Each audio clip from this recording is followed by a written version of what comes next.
Mga Lods! Welcome back sa channel. Ngayon, pakuusapan natin ang isa sa pinaka-mind-blowing, emotional at meta na webtoon or manhwa. Ito ang Omniscient Reader's Viewpoint o ORV. Imagine, isang tao lang ang nagbasa ng isang web novel hanggang sa huling kabanata. Tapos bigla, naging totoo ang buong kwento. Apocalypse, monsters, dokaebi, at isang sistema na parang live stream ng buhay at kamatayan. Kung di mo pa nababasa o napapanood, ito yung kwento na magpapatanong sa'yo. Ano nga ba ang tunay na kahulugan ng pagiging reader ng isang kwento? At paano kung biglang naging totoo ang binabasa mo? Ready na ba kayo? Let's dive in! Kung ready ka na sa pinakamalupit na ride sa mundo ng manhwa, let's recap mga Lods! Isang malaking mapa na may maraming linya ng subway ang naiilawan ng malabong liwanag at sa gitna nito ay ang pangunahing ruta na naka-highlight sa kulay orange. Isa sa maliliit na istasyon na may pangalan sa Korean, ang pinaka-naka-highlight matatagpuan sa pagitan ng dalawang pinutol na istasyon. Ang mga pangyayari ay naganap sa ikatlong entrance ng Gumho Subway. Ilang survivors na malinaw na shabby ang itsura ay nakaupo sa sahig, naglalagay ng mga pahayagan at tela, nakatalikod at lubhang nagulat. Si Doc kasama ang nasugatan na babae, hawak ang mga bag sa kamay, ay bumaba sa hagdan habang ang mga tauhan ni Chelsea ay naglalakad mismo sa harap niya. Lahat nasugatan. Sinabi ng iba pang survivors na ito ang grupo ni Chelsea. May mga sugatan dito at dapat may tumulong. Mabilis na lumingon si Doc sa gilid at ang kanyang hawak-hawak ay tumingin ng diretso pasulong nang may hindi naiintindihang tingin. Patuloy na hawak ang babae gamit ang buong kamay habang may boses sa harap na tinawag ang kanyang pangalan. Nakatayo siya sa lugar at tumingin pasulong kung saan nakita niya si Yu Sanga na nakatayo sa harap na may gulat na tingin, itinaas ang kamay sa mukha, nakabuka ng malapad ang bibig, tumitingin ng diretso pasulong at sinabing, "Ito si Kim Dokja." Si Lee Gilyong ay biglang tumalon at gumalaw pasulong ng malakas na bilis, pagkatapos ay bigla siyang yumakap kay Doc gamit ang mga braso, hinawak si Doc sa baywang na nagtatanong tungkol sa kanyang kalagayan at si Yu Sanga na gumagalaw sa likod niya, mabilis na lumapit sa kanila at sinabing lubhang natutuwa siya na ligtas siya at ito ay napakagandang bagay dahil noon ay naging kaluwagan. At si Lee Hyun-sang na naglalakad sa likod ng iba ay bahagyang yumubo pasulong, malawak na ngumingiti sa nakita, binibigkas ang pangalan ni Doc. Lubhang masaya si Lee Hyun-sang at tumingin pasulong ng may masayang mga mata. Itinaas ang kamay sa dibdib at sinabing lubhang nagsisisi siya sa nangyari at iniwan nila siya. At kaagad na sinabi ni Doc na hindi na kailangan at hindi nila matutulungan ng sitwasyong iyon, pagkatapos ay huminga ng malalim at sinabing salamat sa Diyos na tama si Yoo Jong-hyuk. At nagulat si Doc rito at itinaas ang ulo ng may hindi naiintindihang tingin habang inilalagay niya ang pagkain na kinuha mula sa bag sa mga kamay ni Lee Gilyong. Pagkatapos ay sinabi ni Yu Sangan na oo, sinabi niya na malamang sa pamamagitan ng pulang sign na may itim na arrow na itinuturo ng 333 yards pa ang Yaksu Station. At tinanong ni Doc kung nasaan siya ngayon at sinabi sa kanya na well, tiyak na hindi rito. Pagkatapos ay lumitaw ang imahe sa kanyang isipan ni Yoo Jong-hyuk na naglalakad sa subway tracks habang ang kanyang mahabang itim na cloak ay lumilipad sa hangin. At sinabi ni Yu Sanga na umalis siya sa station kahapon. Si Doc na may kalmadong ekspresyon sa mukha ay bahagyang itinaas ang ulo at tumingin sa gilid habang iniisip na ngayon ay nabuo na ang lahat at nagsimulang isipin na ang mga lalaki mula sa Cheoldu na dapat ay namatay sa kanyang kamay ay nakaligtas dahil nagmadali siyang umalis sa Gumho Station. Pero bago tayo magpatuloy, don't forget to smash that like button. Mag-subscribe ka na sa channel na to at i-on mo na rin ang notification bell para lagi kang updated sa mga solid na recap na tulad nito.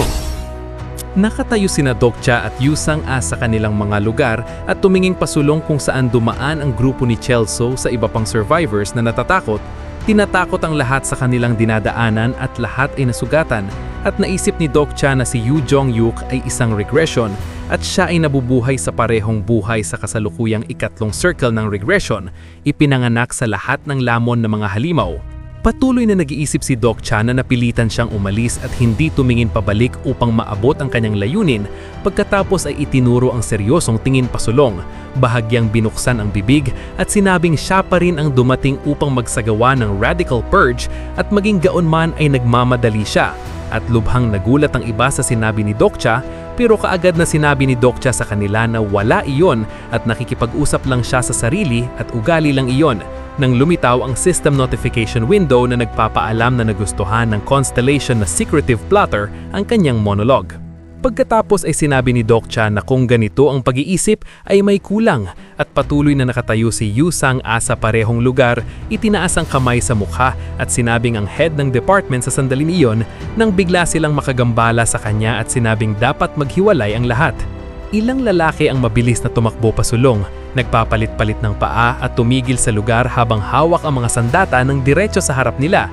Ang iba ay may hawak na pipes at ang iba ay may bats na may mga pako. Kaagad pagkatapos niyon ay sina Doc Cha at ang kanyang team na nakatayo sa kanilang mga lugar na may takot na mukha ay natagpuan ang sarili sa gitna ng karamihan ng mga kaaway na nagpalibot sa kanila at naghanda para sa laban.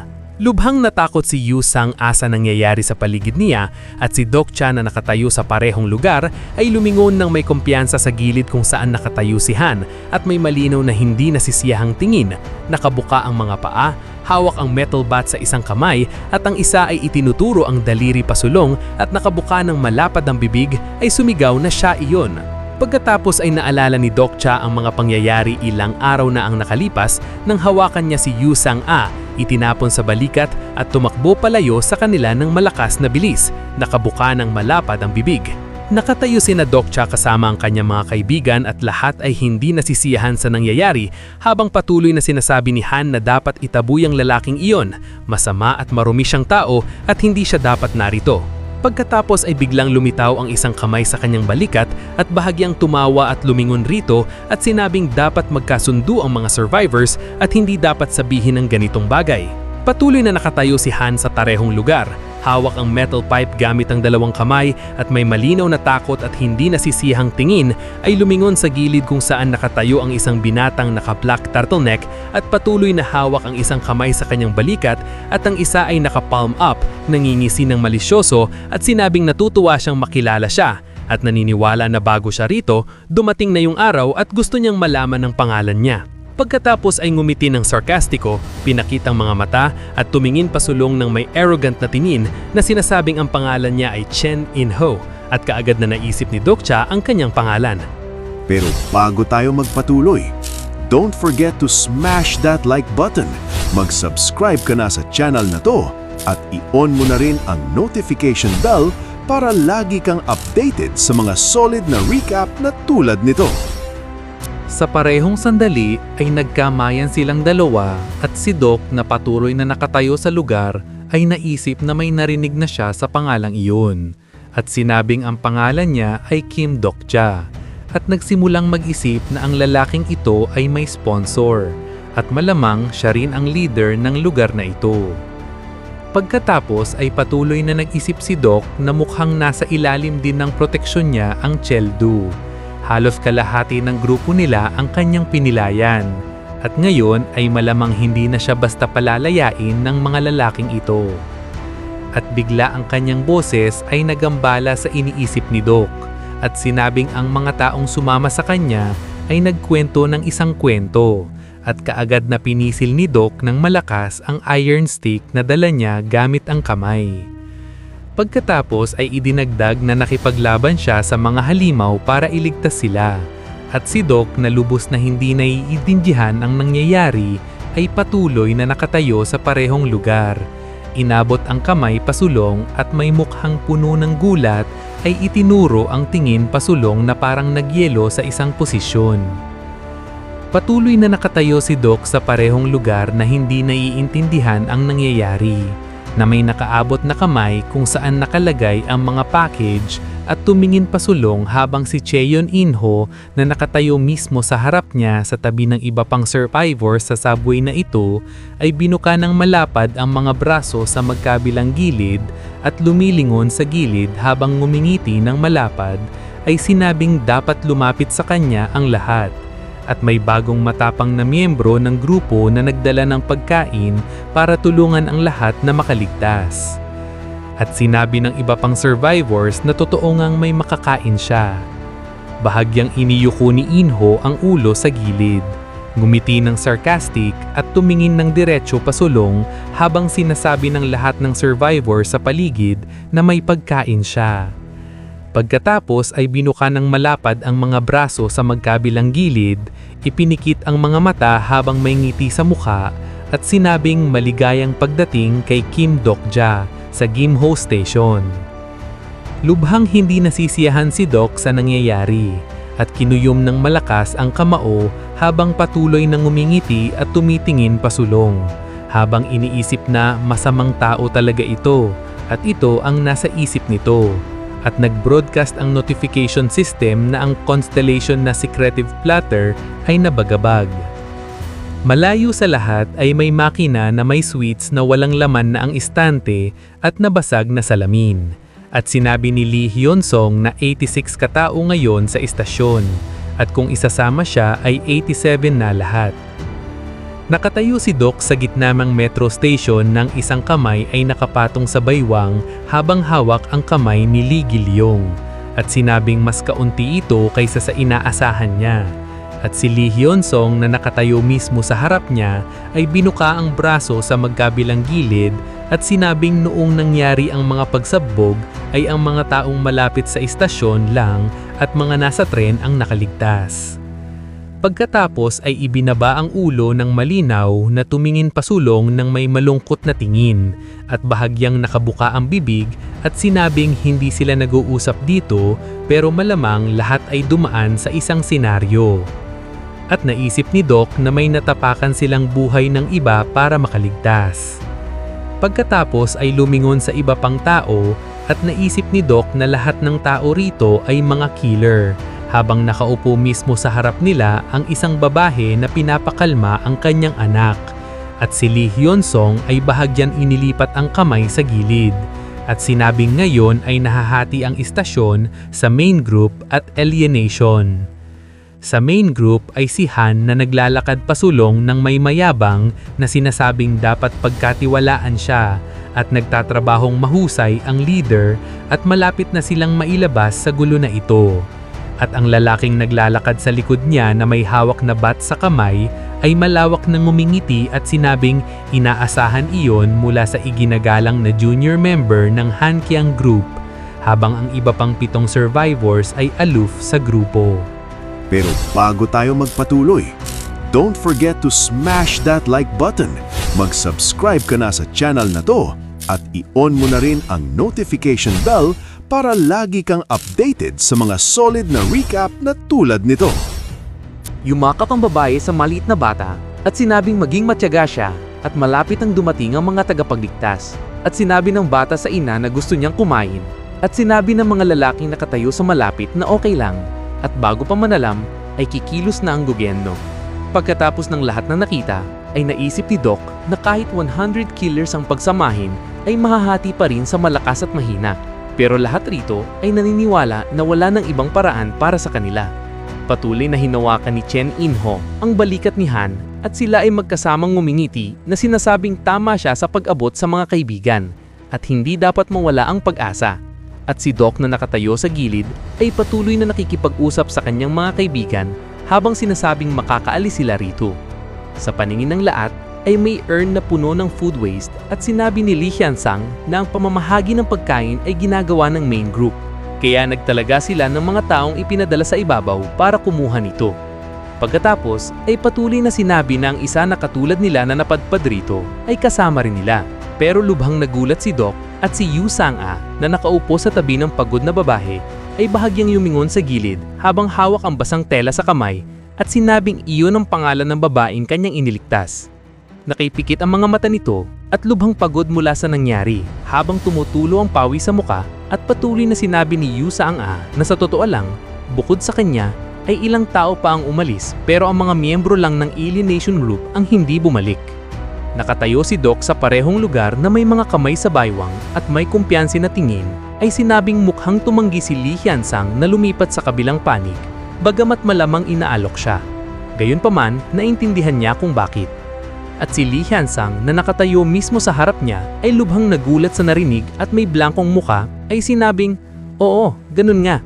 Nakatayo ng may kumpiyansa sa kanyang matatangkad na itim na military boots at pagkatapos ng maikling katahimikan ay sinabing, nagdesisyon lang siya na kailangan niyang gawin iyon. Ibinaba ni Lee Hyun-sang ang ulo at tumingin pababa ng may disappointed na tingin na sinasabing kakaunti lang ang alam niya tungkol sa mga seryosong bagay tulad ng morality at ethics. Pero may nagsabi sa loob niya na mali yun. Siyempre, ngayon na iniisip niyang mapagkunwari kung anong totoo at hindi. Sa parehong sandali na nakakagambala sa kanyang mga salita, ay bahagyang hinampas ni Doc ang dibdib niya gamit ang likod ng palad at lubhang nagulat siya rito. Tumingin ng bahagyang mas mataas si Doc at may malinaw na seryoso at disapproving na tingin habang bahagyang numingiti ay sinabing ang duplicity ay hindi bisyo at ang pangunahin ay kung ano ang nasa puso niya at dapat niyang tandaan yon. At lubhang naantig si Lee Hyun-sang sa mga salitang narinig at umiiyak na habang parang lumilipad ang mga bituin sa paligid niya, binibigkas ang pangalan ni Doc. Nang bigla ay may tumawag sa kanya. Pero bago tayo magpatuloy, don't forget to smash that like button. Mag-subscribe ka na sa channel na to at i-on mo na rin ang notification bell para lagi kang updated sa mga solid na recap na tulad nito. Si Cheon In-ho na nagtatago ng mga kamay sa likod ay lumapit sa kanila habang nakangisi ng malisyoso kasama ang kanyang grupo at kaagad na naghinala si Doc niyang katotohanang hindi maiiwasan ng isang bagay ay hindi nangangahulugang wala ng ibang solusyon. Nakatayo si Cheon In-ho mismo sa harap nila at may smand na ngiti sa tabi ng kanyang mga tauhan ay sinabing gusto niyang kumuha siya ng 1 minuto at magkaroon ng seryosong usapan. At patuloy na nakatayo si Doc sa parehong lugar, bahagyang lumingon sa gilid habang tumitingin sa kanya at naisip na hindi dapat kalimutan ang mga bagay na hindi ma-justify. Si Yu Sang-a at si Lee Gil-yong ay nakaupo sa bench na may ilang bag na may pagkain at pinapanood na nangyayari habang sinabi ni In-ho na diretso na siyang magsasalita. Pagkatapos ay idinagdag na gusto niyang sumali siya sa kanilang grupo. At si Doc na nakatayo sa lugar na walang emosyon sa muka ay tumingin pasulong habang iniisip na alam niyang mangyayari ito. At lubhang nagulat si Lee Hyun-sang at dinala ang kamay sa bibig. Kaagad pagkatapos niyon ay patuloy nang umiti ng smug si Cheon In-ho habang ang isang kamay ay nasa likod at ang isa ay nasa harap na sinasabing maaari niyang i-offer sa kanya ang mataas na posisyon at inalok na pamahalaan nila ng magkasama ang buong grupo habang si Doc ay nakatayo mismo sa harap niya na may uninterested na ekspresyon, nakapamiwang at sinabing maaari siyang sumagot ng negatibo. Si Cheon In-ho ay parang nagyelo sa lugar, nahiwalay sa lahat na nangyayari sa paligid at patuloy nang umingiti ng malisyoso na nakaipikit ang mga mata pagkatapos ay binuksan ng mga mata ng may dissatisfied na tingin, tumingin pasulong na puno ng condemnation at tumawa na sinabing nakakatawa iyon at hindi niya naisip iyon. Pagkatapos ay idinagdag na siya ay bayani na nagligtas ng mga tao mula sa mga halimaw at sa ganoong lakas ay obligado siyang pamunuan ng lahat kasama niya. At si Doc na patuloy na nakatayo sa parehong lugar, tumitingin pataas at itinaas ang kamay sa baba, ay naisip na sinusubukan niyang makinabang sa kanyang pag-iiral at kawili-wili talaga ang ideya. At kaagad na patuloy na sinabi na okay at hindi naman iyon mahalaga, humihingi siya ng kooperasyon para sa kaligtasan ng lahat. Ang mga aloof na tao ay nakaupo sa gilid at itinuro ang tingin pasulong habang naghihintay ng sagot, habang ang ina ay yumakap sa gutom na anak at ang matanda ay nakaupo sa lugar. At patuloy na sinabi ni Cheon In-ho na talagang hindi niya makita ang mga kawawang taong ito. 3 silang nakatayo sa kanilang mga lugar at itinuro niya ang kamay patungo sa iba pang tao at lahat ay nagyelo sa katahimikan. Nakatayo si Doc sa parehong lugar na itinuturo ang uninterested na tingin pasulong na walang emosyon sa mukha. Sa itaas ng kisame ay may sign patungo sa exit 4 na nasa puting background at nakasulat sa itim na letra. Nakaupo si Lee Hyun Sang sa isa sa mga berdeng upuan at inilagay ang kamay sa pagitan ng mga hita habang tumitingin sa gilid ng may gulat na tingin at sinabing tiyak na normal na binigyan niya sila ng negatibong sagot ng ganito. At si Doc na bumalik sa gilid ay patuloy na hawak at nagulat ang bag ng grocery sa mga kamay at sinabing gusto niyang sumangan siya pero kaagad niyang sinagot na hindi. Pagkatapos ay tumingin si Lee Hyun Sang pataas at itinaas ang kamay sa baba at sinabing ang sinabi ni Inho sa huli ay lubhang nagulat sa kanya at naalala ang kamakailan ng sinabi ni Inho na kung magbago ang isip niya ay matutuwak siyang makita siya anumang oras. At sinabi ni Doc na hindi niya maaantay iyon hanggang sa sumagot siya ng tawang titignan niya mamaya. Pero bago tayo magpatuloy, don't forget to smash that like button. Mag-subscribe ka na sa channel na to at i-on mo na rin ang notification bell para lagi kang updated sa mga solid na recap na tulad nito. Patuloy na nakaupo sa parehong lugar, itinuro ang ulo patungo kay Yu Sang-ha at sinabing, well kung ganon ay maghihintay na lang tayo at makikita. At by the way, gabi na at dapat gutom na ang lahat. At si Lee Hyun Sung na nakaupo sa tabi niya ay tumingin sa kanya ng may gulat na tingin at sinabing sobrang cool niya.